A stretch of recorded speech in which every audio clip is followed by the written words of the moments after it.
Друзья мои, добрый день! Поправьте ваши воображаемые монокли и придвиньте кресло поближе к камину. Сегодня мы открываем старую архивную папку, где пахнет старой бумагой, дорогим парфюмом и легкой генеалогической интригой. Посмотрите на современный британский трон. Мы все знаем этих достойных людей под фамилией Виндзоры. Звучит солидно, не правда ли? Прямо как старый добрый эль или надежный замок. Но вот незадача. Если вы решите отыскать Виндзоров в учебниках истории, скажем, 15 или 17 века, вы найдете там Плантагенетов, Тюдоров, Стюартов, но не встретите ни одного Виндзора. Чтобы понять, как на Букингемском дворце сменили вывеску, нам придется провести эксгумацию старых тайн.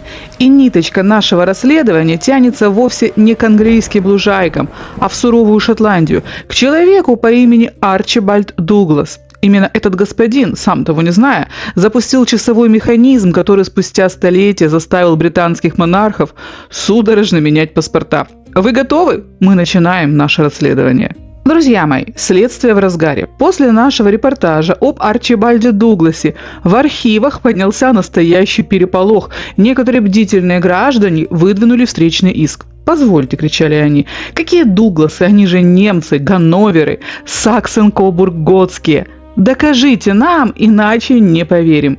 Спокойствие, только спокойствие. Мы принимаем вызов. Никто не спорит, что позже в дело вмешались немецкие колбаски и ганноверское пиво. Но откуда в этой немецкой крови взялись права на английский престол?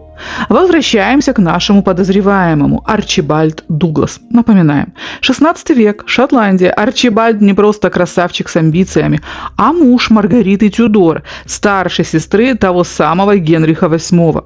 И вот тут мы открываем новую папку, сдуваем пыль, и у нас улика номер 2 – Маргарита Дуглас. Знакомьтесь, это дочь нашего Арчибальда Дугласа и его жены Маргариты Тюдор. Маргарита Дуглас была не просто дочкой графа, она была внучкой английского короля Генриха VII. Она была настолько опасной претенденткой на трон, что ее дважды сажали в Тауэр. Лучший комплимент для аристократа того времени. А теперь главный козырь следствия. Именно Маргарита Дуглас родила сына Генриха Стюарта, лорда Дарнли. Итак, статус следствия. Мы установили прямую связь. Арчибальд Дуглас, Маргарита Дуглас, лорд Дарнли. Запомнили этого парня? В блокнотиках пометили? Так, господа присяжные, отложите в сторону чай и проверьте, плотно ли закрыты двери. На сцене появляется наш новый подозреваемый. Фигура яркая, противоречивая и, честно говоря, доставившая немало хлопот современникам. Фигурант номер 3. Генрих Стюарт, лорд Дарнли. Напоминаю для протокола. Этот высокий, статный и невероятно самовлюбленный юноша – родной внук нашего Арчибальда Дугласа. Да-да, кровь Арчибальда в нем бурлит, как хорошая шотландская виски. И вот этот прохвост, как ласково называют его историки за глаза, решается на главное дело своей жизни. Он женится. На ком? На самой Марии Стюарт. А кто у нас Мария Стюарт? Правильно, Мария Стюарт – это королева Шотландии, вдовствующая королева Франции и главная головная боль английской короны. Что же мы имеем в итоге этого брачного союза? Жених – внук Арчибальда Дугласа, невеста – королева Шотландии. Результат – в 1566 году в Эдинбургском замке раздается крик младенца. Знакомьтесь, наш следующий объект наблюдения – Яков, он же Джеймс. Внимание, следственная группа. Маленький Яков – это уже правнук нашего Арчибальда Дугласа. В нем шотландская хитрость Дугласов смешалась с королевским блеском Стюартов. Настоящий королевский коктейль, который скоро взорвет всю Англию. Итак, вердикт следователя. Браво, Арчибальд. Твой внук Дарнли, может, и был пьяницей и гулякой, но свою главную задачу выполнил. Он передал ген Дугласа прямо в колыбель будущего короля Великобритании. Итак, друзья, зафиксировали. Арчибальд – прадед, Маргарита – бабушка, Дарнли – отец, Яков наш новый герой. Внимание, следственная группа. Сейчас я попрошу вас максимально сосредоточиться. Отложите в сторону газеты. Мы подходим к моменту, где история совершает свой самый виртуозный пируэт. Подозреваемый номер 4. Яков I, он же Яков VI в Шотландии. Мы не будем тратить ваше время на пересказ того, как именно Яков переехал из Эдинбурга в Лондон. Скажем кратко, Елизавета I Тюдор ушла со сцены, не оставив наследников. И тут, вуаля, на пороге появляется наш Яков. Что нам важно для дела? Кто он такой? Это тот самый младенец из прошлой папки, сын Марии Стюарт и лорда Дарнли. Генетическая экспертиза. Напоминаю для протокола. Яков является правнуком Арчибальда Дугласа. Смена статуса. С его приходом в 1603 году династия Тюдоров официально закрыта. На английский трон восходят Стюарты. Понимаете, что происходит? Кровь шотландского графа Арчибальда наконец-то просочилась на самый главный трон Британии. Ирония судьбы, господа, англичане веками воевали с шотландцами, а в итоге получили короля, в котором шотландской крови было больше, чем виски в бочке. И все это благодаря диверсии дедушки Арчибальда. Вердикт на текущий момент. Яков I – это наш нулевой пациент. Стюарт на английском престоле. С него начинается официальный отчет новой эры. Но пока что все выглядит пристойно. Фамилия звучная, корни шотландско-английские, никаких немцев в поле зрения еще нет. Но внимание, именно сейчас при Якове закладывается та самая мина, которая скоро сдетонирует и унесет права на трон прямиком в Ганновер. Коллеги, внимание, прошу тишины в зале заседаний. Мы переходим к самому тонкому этапу нашей операции. Итак, подозреваемый номер 5 Елизавета Стюарт. Следственная экспертиза. У нашего предыдущего фигуранта, короля Якова I, было немало детей. Но, как говорят в хороших детективах, нас они не интересуют. Мы не будем распылять силы следствия на тех, кто не привел нас к цели. Нам нужна она. Дата рождения – 19 августа 1596 года. Статус – дочь короля Якова I и Анны Датской. Происхождение – самое, что ни на есть законная дочь своего отца. Давайте сверим отпечатки пальцев в наших блокнотиках. Старина Арчибальд Дуглас, прапрадедушка. Маргарита Дуглас, прабабушка. Лорд Дарнли, дедушка. Король Яков I, папа. Елизавета Стюарт, наша героиня. Вы видите эту цепочку? Гены Дугласов никуда не делись. Они просто упаковались в изящное платье принцессы Елизаветы. Она праправнучка нашего Арчибальда. И хотя сам Арчибальд к этому моменту уже давно почивает в шотландской земле, его дело, как видите, живет. А теперь, коллеги, минутку внимания. Сейчас мы подходим к моменту, где политика превращается в шахматную партию, а живые люди в фигуры на доске. Если вы думали, что принцессы в 17 веке только и делали, что примеряли чепчики и ждали принцев на белых конях, то наше следствие вынуждено вас разочаровать. Принцесса в королевской семье – это не просто дочка. Это стратегический запас, ценный актив и, если хотите, живая печать под международным договором. И наша Елизавета Стюарт не стала исключением. Наш предыдущий фигурант, Яков I, имел одну очень амбициозную мечту. Он называл себя король-миротворец. В те времена Европа напоминала пороховой погреб, где католики и протестанты уже начали искать спички. В чем заключался план Якова?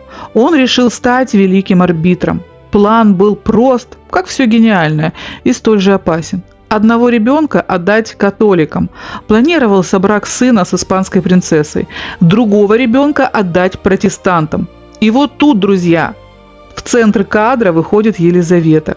Ей едва исполнилось 16. Она красива, умна и невероятно популярна в Лондоне. Но для папы короля она прежде всего дипломатический мост через Ла-Манш. Новая улика. Вектор – Германия. Почему именно туда? Потому что именно в германских землях в это время формировался мощный протестантский блок.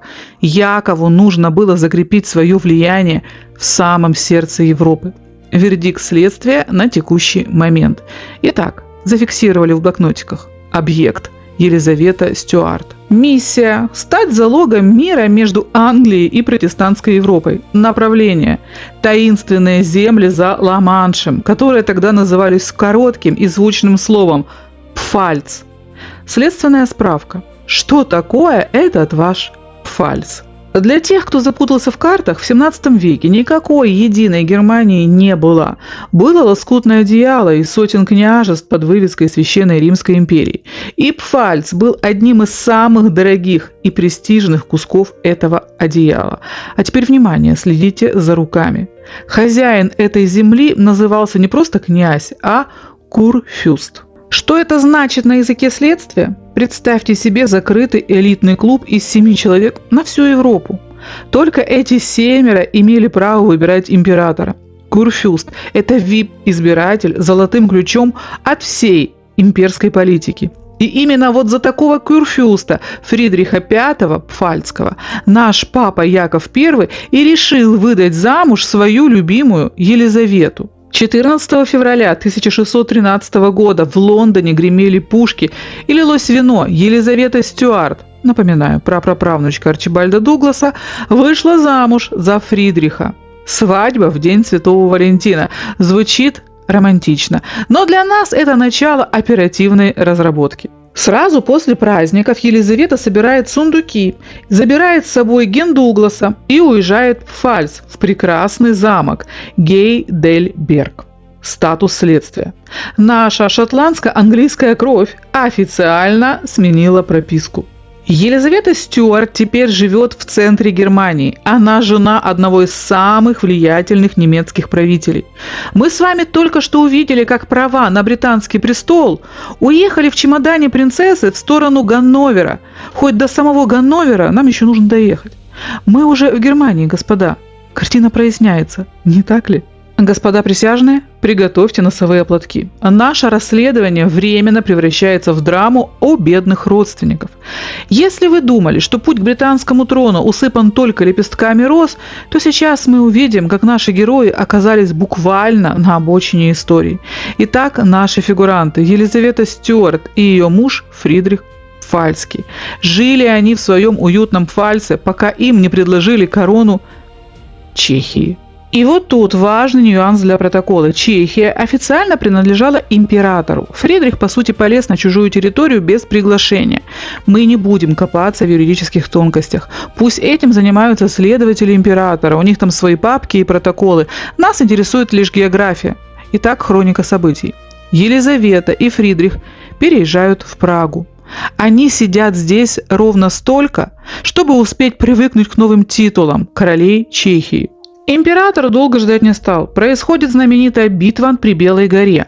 После поражения нашим героям пришлось бежать из Праги так быстро, что пятки сверкали. Именно за эту короткую гастроль Елизавета получила свое прозвище «Зимняя королева». Побыли они в Праге всего одну зиму. Между нами, пражская зима – удовольствие на любителя. Могли бы выбрать время и посимпатичнее. Но император расписание не согласовывал. И вот представьте картину. Они стоят в коронах посреди Европы. Из Праги их выставили. А вернуться в родной Пфальц нельзя. Император наложил санкции по полной программе. В их родном доме уже сидят совсем другие люди. И замок Пфальца для них закрыт на все засовы. Друзья, зафиксируйте эту точку в своих блокнотах. Теперь наше следствие будет базироваться именно здесь. Следите за руками. Шотландская кровь Дугласов, пройдя через Лондон, Пфальц и Прагу, осела в туманной Гааге. Именно в этой точке сейчас начнется готовиться тот самый немецкий сюрприз, который спустя годы изменит табличку на Букингемском дворце. Так, господа, гасим свет, включаем настольную лампу. Мы переходим к изучению самого важного вещдока в нашей коллекции. Пока наши герои сидят в Гааге на правах бедных родственников, они не теряют времени даром. Пока муж Елизаветы пытается отсудить свои земли назад, сама Елизавета занимается, знаете чем? Демографией. 13 детей! Вы только представьте этот хаос в гаагской квартире. Но мы не будем бегать за каждым по всей Европе. Мы же следователи, а не нянечки. Встречайте, подозреваемый номер 6. София Пфальцкая. Для тех, кто запутался в наших шотландских лабиринтах, напомню статус объекта. София – это дочь зимней королевы Елизаветы, внучка короля Якова I, правнучка красавчика Дарнли. И, внимание, затаите дыхание, правнучка, не знаю, если я не запуталась в неважно, нашего незабвенного Арчибальда Дугласа. Да-да, друзья, кровь дедушки Арчибальда, пройдя через все бури и войны, аккуратно перелилась именно в эту девочку. 14 октября 1630 года, Гаага. Именно здесь и в это время на свет появилась та, кто окончательно свяжет шотландских Дугласов с немецкими ганноверами. Следственная экспертиза. София была 12-м ребенком. По всем законам логики шансов на трон у нее было меньше, чем 0. Но следствие знает, в истории часто побеждает не тот, кто первый в очереди. Итак, следите за руками, мы на финишной прямой. София – это последний элемент пазла перед тем, как на сцене появятся те самые ганноверы. Коллеги, придвиньте поближе лампы и запаситесь терпением. Сейчас мы будем изучать самый трогательный и в то же время поучительный том нашего дела. Мы возвращаемся к нашей Софии, и поверьте, ее юность – это не только балы и реверансы, а настоящая школа выживания для принцесс высшего пилотажа. Представьте себе Гаагу того времени. София растет в семье королей-беженцев. Подумайте только. Ее мать – дочь великого английского короля. Ее отец – бывший король Чехии. В жилах течет кровь Тюдоров, Стюартов, ну и, конечно, нашего шотландского серва-кардинала Арчибальда Дугласа. Но вот незадача. В карманах у этой роскошной семьи гуляет ветер. Они живут в изгнании на правах бедных родственников. Деньги на содержание приходят нерегулярно. Кредиторы стучат в двери чаще, чем поклонники. Представьте, каково это – знать, что ты имеешь право на трон, но при этом гадать, хватит ли у матушки средств купить свечи на вечер. Хорошо, хоть за электричество и интернет платить не надо было, их тогда еще не изобрели, а то эти счета заблокировали бы в первую очередь. Итак, шли годы. Отец Софии Фридрих скончался в изгнании, так и не увидев родных земель. Казалось бы, все потеряно. Но тут наступает 1648 год, конец бесконечной 30-летней войны. И свершилось чудо. По мирному договору старшему брату Софии возвращают Пфальц, не Прагу. Она и так осталась у императора, забудьте про нее. А именно родной, старый, добрый Пфальц.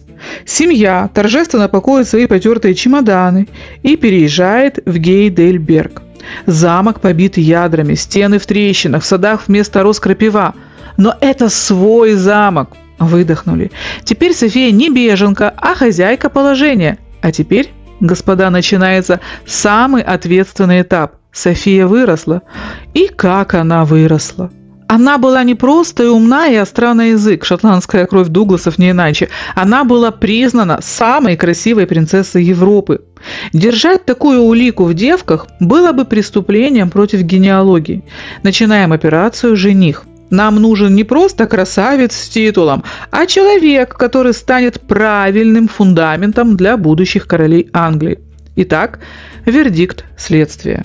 Мы объявляем общеевропейский розыск. Цель – идеальный муж для Софии. Требования – протестант, благородное происхождение, крепкое здоровье и очень много амбиций. Давайте вместе с вами, друзья, внимательно посмотрим на карту Европы того времени. Кого мы там найдем? Кто тот единственный кандидат, который увезет нашу Софию и поставит финальную точку в вопросе? Как немцы оказались в Букингемском дворце? Друзья мои, мы приступаем к самой глубокой части нашего расследования. Пламенный привет нашим зрителям из Германии. Мы знаем, как вы цените точность, поэтому сегодня мы не будем скакать по верхам.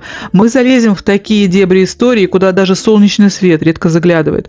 Чтобы понять, откуда взялись эти ганноверы, нужно сначала понять, кто такие вельфы. А чтобы понять вельфов, нужно разобраться, почему они выбрали себе такое странное прозвище. Начнем с этимологии. Слово «вельф» на древнегерманском означает «щенок» или «волчонок». По легенде, одна знатная дама родила столько детей, что в шутку называла их своими щенятами. Но В те суровые времена это означало не только милоту, но и волчью хватку. Вельфы – это волчата, которые выросли в очень крупных хищников. Представьте, никакой Германии еще нет, есть огромная империя Карла Великого, которая разваливается на куски. Точка старта – это район Швабии и Баварии. Кто они? Это были не просто рыцари, а высшая знать франкского государства. Они были настолько крутыми, что еще в дальней древности своих дочерей выдавали только за императоров, то есть это старые деньги и старая власть. Чтобы вы понимали масштаб, в XII веке жил человек по имени Генрих Лев. Он был вельфом. Он владел почти половиной земель нынешней Германии, Баварии и Саксонии. Он основал Мюнхен и Любек. Он был настолько мощным, что спорил на равных с императором. Но как это бывает в детективах, если ты слишком сильно высовываешься, император может и санкции наложить. Генриха Льва в итоге потеснили, земли отобрали, и у вельфов остались только их северные владения. Вот тут, друзья, следите за руками. Вельфы не исчезли, они просто осели на севере. Столетиями они дробили свою землю между сыновьями, мирились, ссорились, пока в 17 веке одна из ветвей этого огромного рода не сделала своей столицей город Ганновер. Так древние волчата-вельфы официально стали называться Ганноверским домом. Вердикт следствия. Вельфы – это не фамилия, это древний клан, которому больше, чем 1100 лет. Они начинали на юге как щенки-аристократы и стали львами на севере, в итоге превратившись в ганноверов. Эти люди, которые веками ждали своего часа, копили связи и внимание, всегда выбирали правильных невест.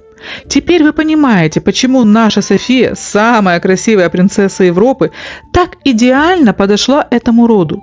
В Ганновере сидели не случайные люди, а наследники древнейших хозяев Европы, которые просто ждали идеального повода вернуть себе былое величие. И этим поводом стала наша шотландская кровь Дугласов. Итак, господа присяжные, следствие подходит к моменту заключения самого главного контракта в жизни нашей Софии. Мы изучили корни вельфов, мы поняли их мощь. Теперь давайте заглянем на того, кто лично пришел забрать нашу золотую зацепку из отцовского дома. Подозреваемый номер 7. Эрнст Август из дома вельфов. Следственная экспертиза. На дворе 1658 год. Давайте сверим часы и даты рождения. Софии на момент свадьбы было 28 лет. По меркам 17 века старая дева для принцессы. Но помните, она была настолько хороша и умна, что время над ней было невластно. Эрнсту Августу было 29. Ровесники – идеальная пара. А теперь внимание. Был ли он правителем? Нет. Был ли он наследником? С большой натяжкой. Эрнст Август был четвертым, самым младшим сыном в семье.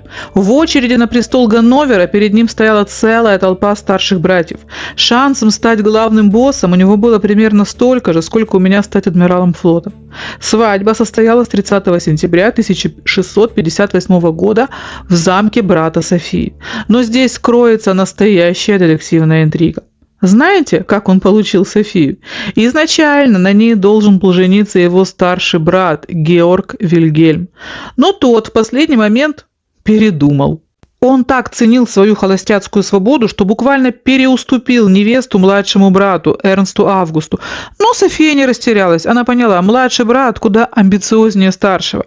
После свадьбы молодые не сразу заехали в Ганноверский дворец на правах хозяев. Первые годы они жили в Ганновере, но на правах младших родственников при дворе старшего брата. В 1662 году Эрнст Август не без помощи связи и хитрости становится князем-епископом Оснабрюка. Это была его первая собственная база. Там они прожили почти 20 лет, и именно там родилось большинство детей. Только в 1679 году, когда старшие братья ушли со сцены, не оставив наследников, Эрнст Август наконец-то стал полноправным правителем Ганновера. Вердикт следствия. Брак Софии и Эрнста Августа был союзом двух аутсайдеров, которые решили стать первыми. Она, принцесса в изгнании, с великими правами. Он, младший брат без земель, но с волчьей хваткой вельфов. Вы понимаете, что они создали? Они создали мощный тандем. Пока София переписывалась с философами и хранила права на английский трон, Эрнст Август превращал Ганновер в мощное государство. Итак, точка невозврата пройдена. Шотландская кровь Дугласов и Стюартов официально соединилась с немецкой сталью Вельфов. Коллеги, затаите дыхание. Мы подошли к моменту, когда наше следствие наконец-то обнаруживает того самого человека, ради которого мы перерыли столько пыльных архивов. Пока мы с вами спорили об Пфальце и Вельфах, в Ганновере произошло событие, которое поставило точку в долгих скитаниях шотландской крови по Европе. Как вы понимаете, у Софии и ее мужа Эрнста Августа детей было много, аж 7, дожили до взрослого возраста. Но следствие не собирается водить вас за нос и рассказывать сказки о каждом. Нас интересует только он. Встречайте, 7 июня 1660 года в Ганновере на свет появляется мальчик, которого называют Георг Людвиг. Фух, нашли. А теперь, господа, внимание. Давайте размотаем эту ниточку до самого начала. Георг, наш новорожденный ганноверец. Он сын Софии. София – дочь Елизаветы Стюарт, Зимней королевы. Елизавета – дочь короля Якова I. Яков – сын лорда Дарнли. Дарнли – сын Маргариты Дуглас. Маргарита Дуглас – дочь нашего нулевого пациента, великого комбинатора Арчибальда Дугласа. Шотландская кровь Дугласов, заваренная в XVI веке через Тюдоров и Стюартов, просочилась в Германию, выдержала изгнание в Гааге, закалилась в Ганновере и воплотилась в этом младенце. Вердикт следствия. Перед нами Георг. Он говорит по-немецки. Он живет в Ганновере. Он официально Ганновер. Но внутри него сидит мощный заряд шотландских Дугласов и английских Тюдоров. Но пока наш маленький Георг в Ганновере мирно пускает пузыри в свои колыбели, на его исторической родине в Англии творится настоящий хаос. Если вы думали, что Стюарты просто сидели на троне и пили чай, то вы ошибаетесь. Это была эпоха, когда корона держалась на голове не крепче, чем шляпа в ураган. Давайте быстро восстановим хронологию преступлений и наказаний на английском престоле. Карл I, сын Якова I, брат нашей Елизаветы, Зимней королевы. Тот самый король, который поссорился с парламентом настолько сильно, что в 1649 году ему укоротили рост ровно на голову. Примечание следствия. Помните наш ролик про Генриха VIII? Карла похоронили в том же склепе с Генрихом. Позже исследователи находили его останки и творили с ним сущее непотребство. Даже делали солонки из позвонков. Но это дело мы расследуем отдельно. Сейчас нам не до костей.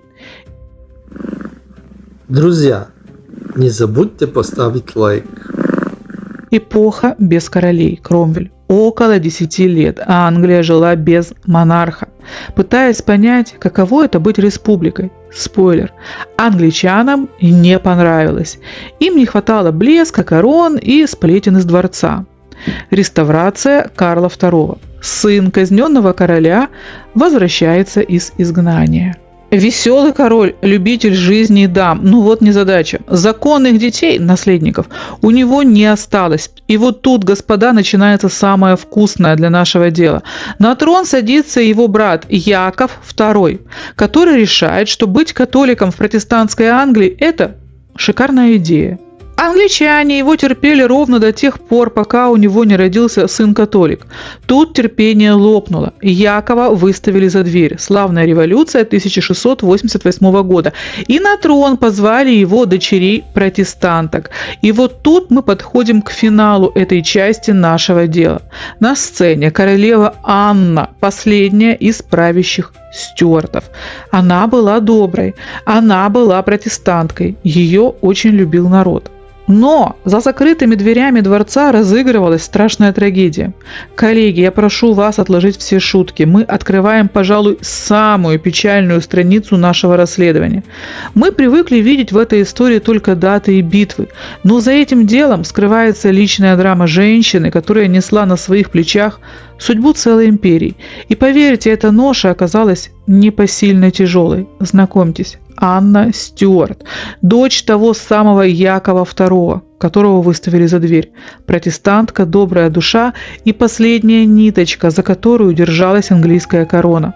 В 1683 году она выходит замуж за принца Георга Датского. Они искренне любили друг друга, у них была одна цель, одна задача, одна молитва на двоих – подарить Англии наследника, чтобы Стюарты продолжили править, чтобы не было смут. И Анна, друзья мои, она старалась так, как не старался никто в этой истории.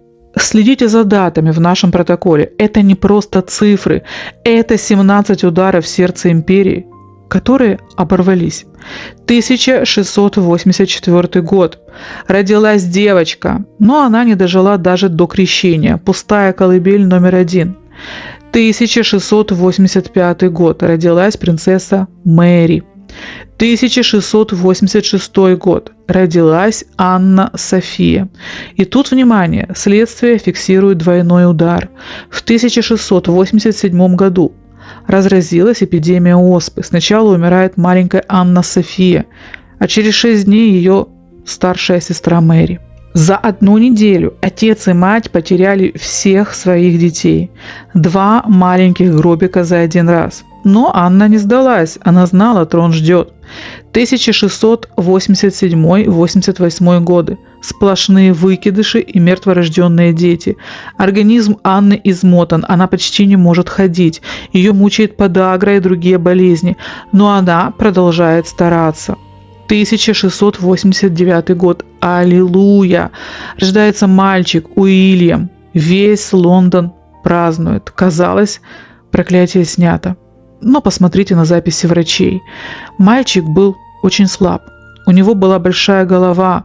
Он поздно начал ходить. Его берегли, как зеницу ока. Он прожил 11 лет. 11 лет надежды для всей Англии. Уильям празднует свой 11-й день рождения. Танцы, пиры. А на следующее утро лихорадка. А врачи пускают кровь, ставят банки. Но все бесполезно. Через 5 дней единственный наследник Стюартов умирает. И это был конец. Коллеги, я прошу вас отложить в сторону все посторонние дела. Сейчас мы будем фиксировать момент, когда история Великой Британии зашла в глухой, темный и очень печальный тупик. Мы часто слышим, королева Анна была последней из Стюартов. Но почему? Почему нельзя было продолжать? Почему не надеялись на чудо? Друзья мои, давайте отбросим красивые парадные портреты и посмотрим на факты. 1702 год. На английский престол должна взойти Анна Стюарт. Ей всего 37 лет. Посмотрите на своих знакомых в 37. Сегодня это расцвет. Это время, когда многие только начинают задумываться о первенце. Но Анна к этому возрасту была уже глубоким инвалидом. 17 беременностей. Вдумайтесь в эту цифру. 17 раз ее организм пытался совершить чудо. И 17 раз он терпел крах. Это полностью выжгло ее изнутри. К моменту воцарения Анна страдала тяжелой формой ожирения и диабета. Ее суставы были настолько воспалены, что она не могла сделать и пары шагов самостоятельно. Представьте эту картину. Величественное Вестминстерское аббатство, торжественные гимны. И королеву не ведут под локти, ее несут в специальном низком кресле, потому что она физически не может стоять. И не забывайте про запасные варианты, которых просто не было. Старшая сестра Анны, королева Мария, к тому моменту была в могиле. И знаете что? У нее тоже не осталось детей. 0. Генетическое дерево Стюартов в Англии не просто засохло, оно превратилось в труху. В 1702 году, глядя на Анну, каждый политик в Лондоне, от последнего клерка до лорда-канцлера, понимал одну жестокую истину. Эта королева наследника не родит. Никакие молитвы, никакие врачи, никакие диеты уже не могли вернуть жизнь в эту уставшую ветвь династии.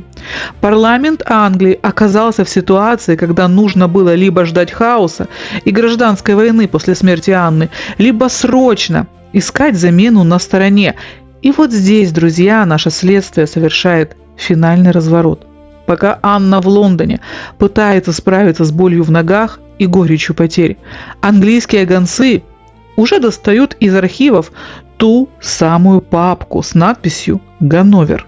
Друзья мои, прежде чем мы сделаем последний рывок в нашем расследовании, я прошу минутку тишины для небольшой иронической паузы. А знаете, читая комментарии в духе «Как это так? Потомки шотландцев, они не могут быть немцами.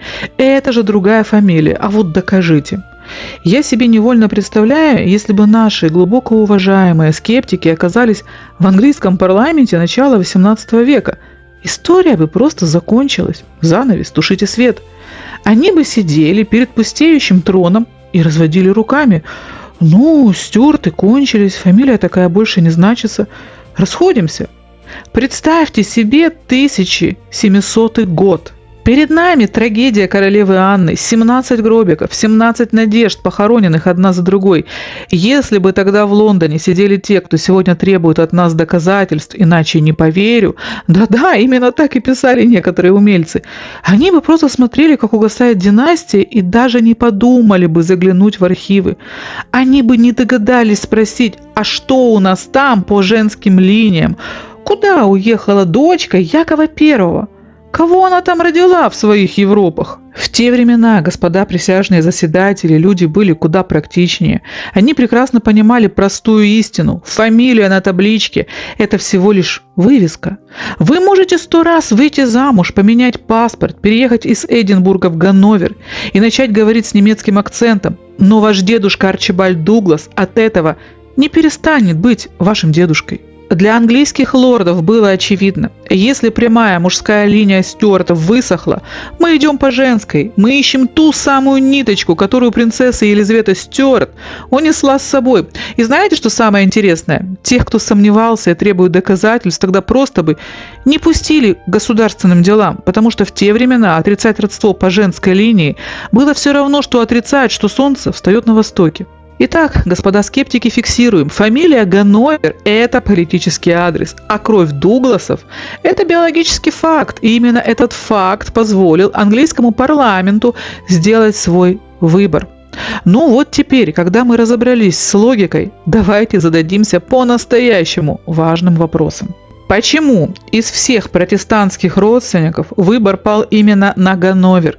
Почему Англия так вцепилась в эту немецкую веточку, что была готова вычеркнуть из списка наследников 50 других претендентов? Итак, коллеги, мы подошли к самому острому вопросу нашего расследования. В 1701 году английский парламент принимает документ, который стал черной меткой для половины аристократической Европы – акт о престолонаследии. Суть была проста и сурова, как шотландский клинок. После королевы Анны трон может занять только протестант. Католикам вход воспрещен. Даже если вы сын, брат или любимый племянник, если вы ходите в католическую церковь, для Англии вы юридически ноль. Представляете масштаб? Парламент просеял 57 человек, которые по крови стояли в очереди перед Ганноверами. Но у всех у них была одна проблема с точки зрения англичан. Они были католиками. И вот ниточка следствия, пройдя сквозь это гигантское сито, замирает на нашей героине – София. Родная внучка Якова I, кровь Стюартов и Дугласов в ней была неоспорима. Она была твердой протестанткой, никаких интриг с Ватиканом. София была самой близкой родственницей Анны по протестантской линии. И самое важное, у нее уже был взрослый сын – Георг, и внуки. Для парламента это означало стабильность. Ганноверы были не просто какими-то немцами, они были самыми близкими Стюартами, которых не нужно было переучивать в правильную веру. Вердикт следствия. Ганновер не выиграл в лотерею случайно, Англия сама выбрала их, потому что они были единственной ветвью этого дерева, которая оказалась протестантской. Это был холодный юридический расчет. Они взяли генеалогическое древо, отсекли все католическое, и на самой верхушке осталась наша София. Итак, друзья, фиксируем. Кровь Стюартов, Тюдоров, Дугласов. Вера протестантская. Итог. Ганноверы официально объявлены наследниками британской короны. Коллеги, мы выходим на финишную прямую, и, признаться, даже мое закаленное следствием сердце немного сжимается от этой иронии. Мы столько времени следили за нашей Софией, вот она, наследница британской короны, официально, по закону. И что самое интересное, она сама этого хотела больше всего на свете. Она не просто ждала, она мечтала. София как-то сказала, что готова умереть счастливой в ту самую секунду, когда на ее надгробии выбьют слова «Здесь покоится королева Великобритании». Это была ее главная цель, ее золотой куш. Представьте теперь себе этот парадокс. В Лондоне на троне сидит Анна, которая не может ходить и разваливается на части. А в Ганновере живет София, и ей 83 года. И знаете что? Она здорова как бык, она бодра. Она ежедневно гуляет по своим садам, она пишет десятки писем и обладает умом, остроте которого позавидовали бы лучшие следователи Скотланд-Ярда. 8 июня 1714 года. София вышла на свою привычную прогулку. Внезапно начался сильный ливень. Она побежала к укрытию. И ее сердце, выдержавшее изгнание, нищету, рождение 13 детей и десятилетия ожиданий, просто не выдержало этого короткого марш-броска. Она не дождалась всего 8 недель. Всего 2 месяца отделяли ее от исполнения главной мечты всей жизни. Если бы она прожила еще чуть-чуть, она бы въехала в Лондон на белом коне, как законная королева. Через 8 недель после смерти Софии в Лондоне затихает сердце королевы Анны. И вот тут, друзья, следите за руками. Раз Софии больше нет, эстафетная палочка мгновенно, автоматически переходит к ее сыну. Георг I, человек, который вообще не грезил Англией, который даже не знал языка и предпочитал немецкие сосиски английскому пудингу, в один момент просыпается королем Великой империи. Так, коллеги, прежде чем мы двинемся дальше по временной шкале, давайте закроем вопрос с неверующими раз и навсегда. Мы с вами увидели, как Ганноверы сели на трон Англии. Но я все еще слышу в коридорах шепот. Как же так? Они же Ганноверы. Это же совсем другие люди. Для тех, кто сидит и сомневается, у нас есть простая логическая задачка. Представьте ситуацию. Ваша фамилия Ганновер. У вас есть дедушка по маминой линии, ваш прадедушка. Его фамилия Стюарт. Дедушка Стюарт умирает. Оказывается, он был невероятно богат. Владел империей роскошных отелей, казино и земель по всему миру. Выясняется, что кроме вас у него больше никого нет. Нет ни сыновей, ни других внуков. Только вы. И вот теперь ответьте мне честно. Неужели кто-то из вас, сомневающихся, скажет: «О нет, я не могу принять эти отели и миллионы, ведь я ж Ганновер, а дедушка-то был Стюарт. Это же совершенно чужой мне человек». Вот и наши Ганноверы поступили точно так же. Они не были чужаками, они были плотью от плоти Стюартов, их законными наследниками, просто под другой фамилией. И в 1714 году они просто заняли свое законное место в семейном бизнесе под названием Великобритании. Но не думайте, что на этом дело закрыто. Мы только закрепились на новой позиции. Впереди нас ждут великие потрясения, новые имена и та самая точка, где немецкое окончательно станет английским. Следите за руками, мы продолжаем наше расследование. Следственная справка. Давайте подытожим. Плантагенеты, Йорки и Ланкастеры грызлись между собой, пока не поняли, что лучше объединиться. Тюдоры сели на трон, потому что Генрих VII не просто победил, а женился на принцессе Елизавете Йоркской. Склеили 2 ветки в одну. Стюарты пришли потому, что у Тюдоров закончились племянники, а шотландская племянница Генриха VIII, мать Якова I, вовремя передала свои гены. Ганноверы пришли ровно по той же схеме, когда у Стюартов в Лондоне высохли все протестантские ветви. Все это одни и те же люди. Они просто меняли бренд каждые 100-200 лет, когда мужская линия заходила в тупик и приходилось искать наследников по женской линии. Хроника ганноверского правления. Коротко для протокола. Георг I, тот самый немец, который не знал английского, но привез с собой шотландское наследство. Георг II, его сын, он уже лучше понимал, куда попал, и даже был последним британским монархом, который лично вел войска в бой. Георг III, внук предыдущего, его отец принц Уэльский не дожил до короны. Правил целых 60 лет. Георг IV и Вильгельм IV, сыновья Георга III. Один был эстетом и транжиром, другой королем-матросом. Но вот беда, друзья мои, у этих ребят опять начались проблемы с наследниками. Законными, я имею в виду. Вильгельм IV умирает, не оставив выживших детей. И наше следствие снова вынуждено искать, что? Женский след. И вот тут, когда кажется, что Ганноверы сейчас закончатся так же, как Стюарты, на сцену выходит маленькая девочка по имени Виктория. Она племянница короля Вильгельма IV и внучка Георга III. В ее жилах течет все та же кровь Ганноверов, Стюартов, Тюдоров, ну и, конечно, Дугласа, куда от него денешься. Она станет последним Ганновером на британском троне. Но именно при ней эта немецкая ветка станет самой английской в истории. Коллеги, внимание! Мы выходим на финишную прямую нашего генеалогического расследования. Сейчас мы не будем погружаться в детали правления Великой Виктории. Для этого у нас будет отдельный монументальный ролик. Сегодня нас интересует только механика передачи наследства. Следственная справка. Операция «Смена бренда». Итак, друзья мои, фиксируем факты. Виктория по рождению, по крови и по паспорту Ганновер. Последняя из своей династии на троне. И королеве нужен был муж. Но где принцессы такого уровня берут мужей? Они не ищут их по объявлениям. Они смотрят в сторону специализированных питомников высшей аристократии. Да-да, друзья мои. И в XIX веке таким инкубатором королей был род Саксен-Кобург-Гота.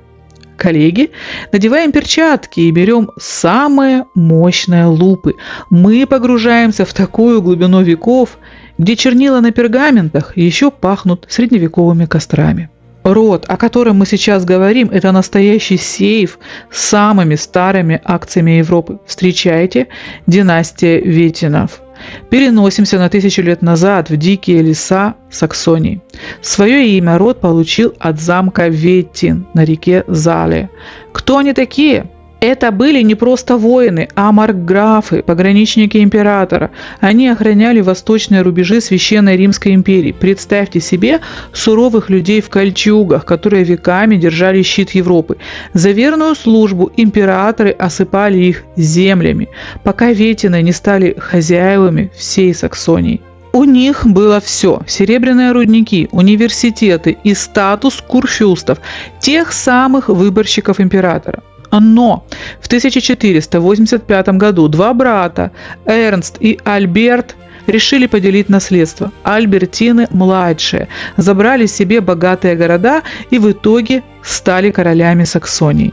Эрнестины старшие получили земли в Тюрингии, и именно эта старшая ветвь нас интересует. Именно Эрнестины стали главными фанатами реформации и Мартина Лютера. Они были интеллектуальным спецназом Германии. Но за свою веру они поплатились. Император отобрал у них большие земли, оставив лишь россыпь мелких герцогств. Представьте лоскутное одеяло. Это маленькие герцогства. Кобург, Гота, Заальфельд постоянно переходили от брата к брату, объединялись и разъединялись. Только в 1826 году, всего за несколько лет до рождения нашей Виктории, все кусочки пазла сложились в единое герцогство – Саксен, Кобург, Гота. Друзья мои, давайте договоримся на берегу. Мы не будем сейчас выяснять, куда делось название Заальфельд и почему эти люди в итоге стали называться именно Кобургами. Там такая катавасия с разделами земель и сменой вывесок, что мы с вами просто зря потратим время. Представьте себе ситуацию. Когда-то эти Эрнестины, предки Кобургов, были могущественными рыцарями, ворочали огромными землями и армиями. Но история шутка жестокая. В какой-то момент реальную власть и большие территории у них отобрали. И вот сидят они в своих маленьких уютных герцогствах. Денег немного, армии нет, влияния ноль. Что делать? И тут они принимают гениальное решение. Если мы не можем править миром с помощью мечей, мы будем править с помощью браков. Они начали воспитывать своих принцев как универсальных солдат для тронов всей Европы. Это был настоящий элитный инкубатор. В чем был секрет? Железная дисциплина и образование. Кобургские принцы были не просто гуляками с титулами. Их учили всему, от высшей математики и 5 языков до конституционного права и музыки. Это были процессоры, готовые включиться в управление любой страной. Безупречные манеры. Из суровых воинов они превратились в самых изысканных, тактичных и культурных джентльменов Европы. Они славились тем, что были красивы, подтянуты и полны сил. Идеальные кандидаты для продолжения любой династии. Понимаете логику? Пока другие короли почивали на лаврах, Кобурги создали эталонного принца. И когда королеве Виктории в Лондоне понадобился муж, на рынке не было никого круче, чем продукт этого кобургского инкубатора. Виктория выбрала Альберта не просто по любви, она выбрала результат многолетней работы целого рода, который решил: мы будем самыми лучшими, самыми образованными и самыми надежными, и тогда все короны мира сами придут к нам в руки. Итак, коллеги, внимание на доску. Мы подошли к моменту, который часто сбивает с толку дилетантов, но для нас, опытных хронистов, здесь все прозрачно. Давайте зафиксируем этот династический поворот, чтобы больше ни у кого не возникло лишних вопросов. Следственная справка, смена вывески. Королева Виктория, она Ганновер по рождению, по отцу и по деду. Но она осталась последним представителем ганноверской династии на британском троне. Принц Альберт, ее муж, выходец из того самого идеального немецкого инкубатора – Саксен-Кобург-Гота. Их сын Эдуард VII – наш следующий главный фигурант. Внимание! Как только на престол взойдет их сын, в официальных бумагах фамилия династии изменится на эту длинную и труднопроизносимую Саксен-Кобург-Готская. Для тех, кто уже запутался, напоминаем, перестанет ли сын Виктории быть внуком Георга I? Нет. Перестанет ли он быть потомком Якова I? Нет. И самое главное, течет ли в нем все та же шотландская кровь нашего Арчибальда Дугласа? Безусловно. Вы же сами видите эту цепочку. Гены не испаряются от того, что на короне сменили ярлык. Это прямая непрерывная линия, которая тянется из шотландских туманов через немецкие замки прямо в сердце Лондона. Вердикт следствия. Виктория – это финальный аккорд Ганноверов. Ее сын – это первый аккорд Кобургов. Но за дирижерским пультом все так же древнее наследство Стюартов, Дугласов, Тюдоров.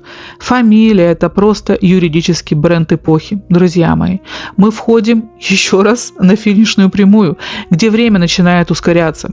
22 января 1901 года. В этот день великая королева Виктория уходит в историю, побыв на троне невероятные 63 года.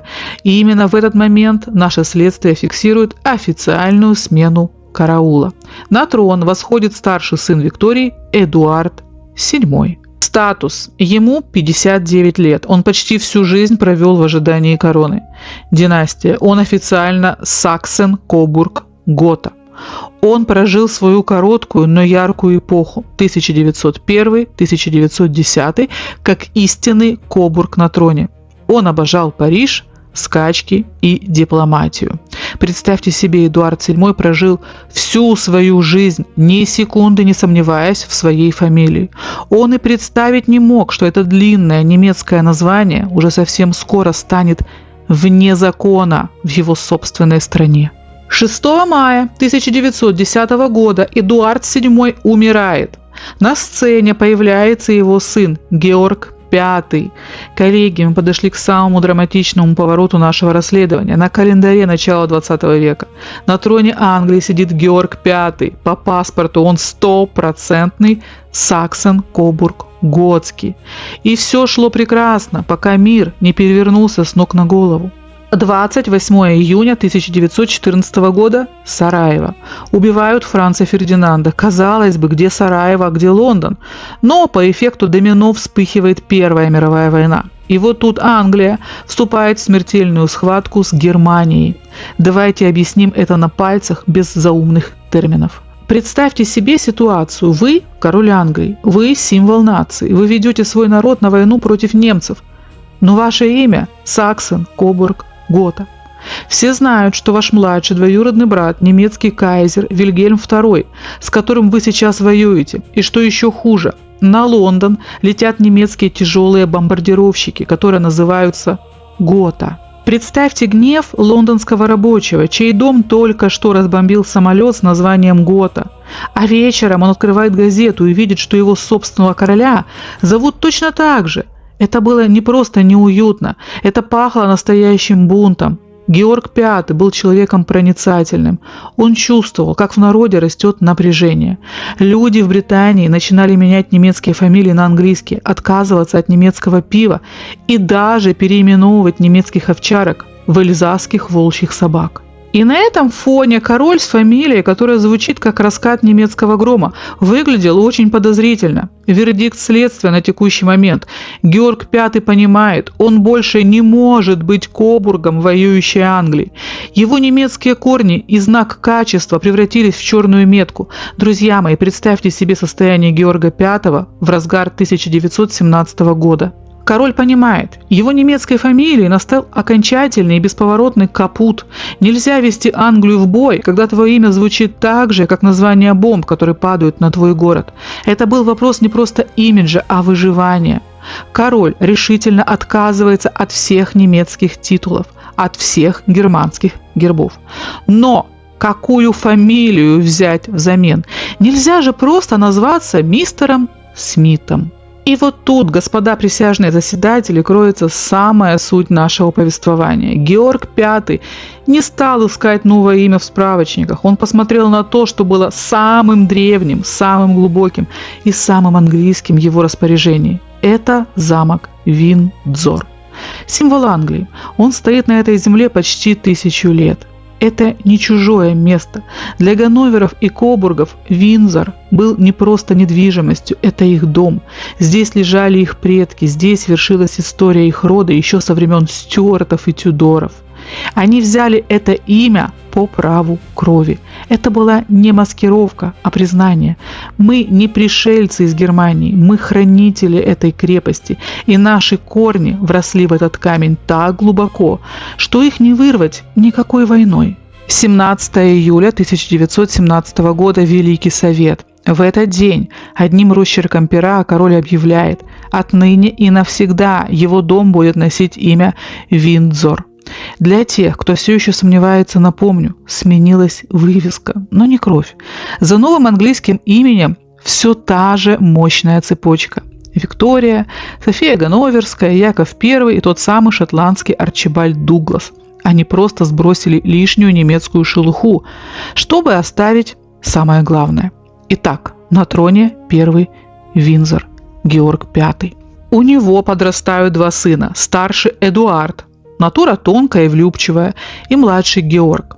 Как в добром романе, Эдуард выбирает не власть, а любовь к женщине, ради которой он готов оставить все. Он отрекается от престола, и вот тут на сцену, слегка дрожа от волнения, выходит младший брат Георг VI. Именно он стал тем королем, который провел Англию через Вторую мировую войну. Он был Виндзором до мозга костей, но судьба приготовила ему чисто женский сюрприз. У Георга рождаются две дочери – Елизавета и Маргарита, сыновей нет.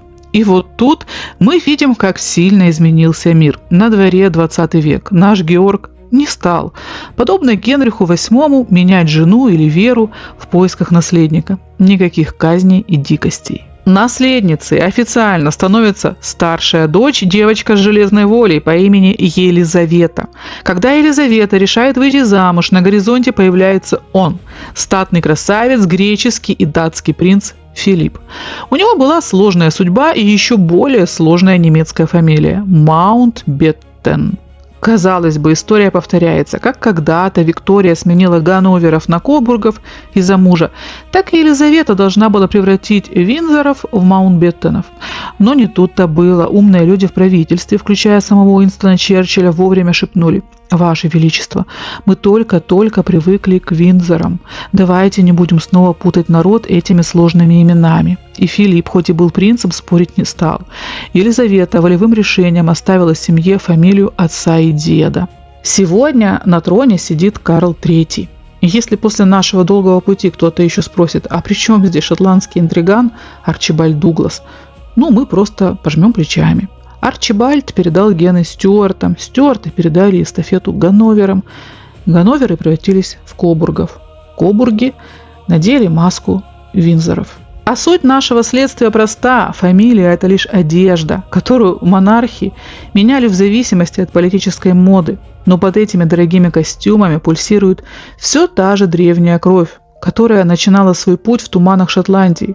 Карл III – это не просто современный король, это живой итог нашей грандиозной цепочки. Мы прошли этот путь от Дугласа до Карла. Кто умел слушать, тот все понял. Кто просто смотрел, тот насладился картинкой. Расследование официально закончено. Спасибо всем, кто помогал нам распутывать эти королевские узлы. Следствие вели граф Тюбо и маркиз Пюре, а я лишь переводила. До встречи в новых выпусках, где нас ждут не менее великие тайны.